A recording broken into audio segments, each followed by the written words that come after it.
Don't you miss sitting in a chair at a hair salon and just being pampered? As you can see, I need a bit of a cut. This is my COVID look. I don't think I've seen, let me see my last haircut. I can't even remember my last haircut. But speaking of that, we head over to Kelly's Barber Shop to speak to Kellyanne. She has also done a little bit of innovation because as she struggled through the shutdown like so many, she thought of what else can I do to bring in revenue? Well, she came up with a great idea called the KBB Boutique. Let's head over there now.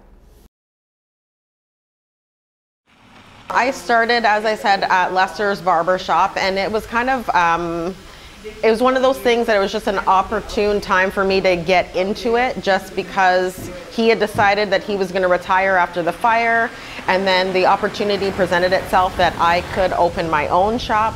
And so I went from a 150 square foot space on St. Patrick's Street to a 600 square foot space just on Beechwood to now here, and I'm in a 1,400 square foot space now. And I don't know, it's been an interesting journey because, you know, you think that you're just going to be just you or a really small space, and then all of a sudden, you know, you've got 10 other people working for you. You're in a much bigger space, and even incorporating the boutique. Last March, when all of this started, I mean, we closed down a little bit earlier than everybody else, and I'm going to say, you know, being honest, part of it was social pressure.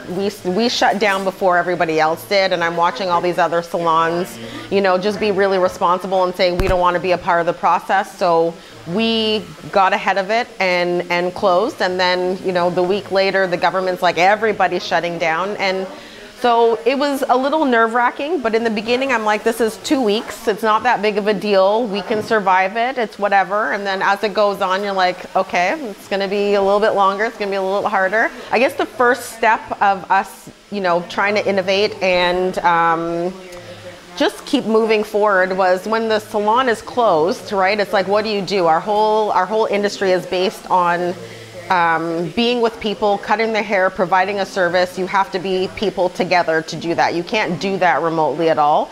So one of the first things that I saw in our industry, what people were trying to do was they were selling their hair products that they had. And luckily, I've had a website that always had a web store in the back. I just never used it. So as soon as I saw that people were doing that, I was like, okay, this is what we're going to do. I'm going to load up all my stuff. And so that worked out really, really well. And then from there, I managed to find a place that was like a wholesale website that allowed you to have net 60 days. So you don't have to, you can order all the stuff. You don't have to prepay any of it. There's free returns, all that. So that made it really easy for me to bring in other products and start trying to sell it. And so I went from selling hair products to shave products to bath and body products to a little bit of clothing and jewelry, and now it's just morphed into this whole, like, I want to make it a whole legit boutique. And by December of last year, I decided that this is a full-fledged thing and we're going to separate it. It's its own company.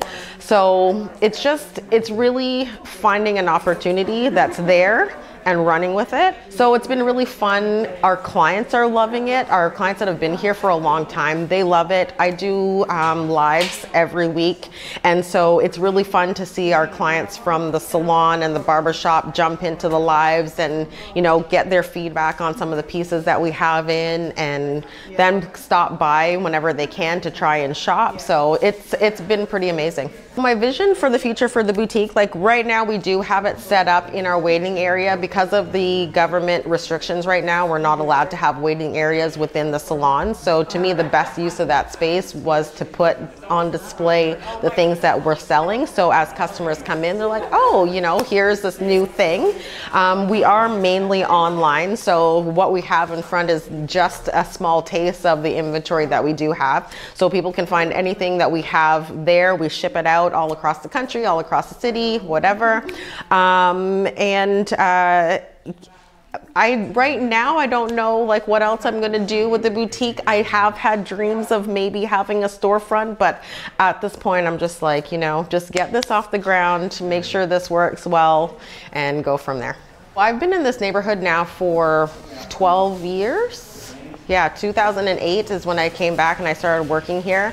And honestly, I hear it, I see it all the time. People do have a huge misconception, I think, about the neighborhood on both sides. And they either think that if you're from the north side of Beechwood, you're just snooty and all the rest of it. If you're from the south side, you're just like, ooh, it's trouble over there.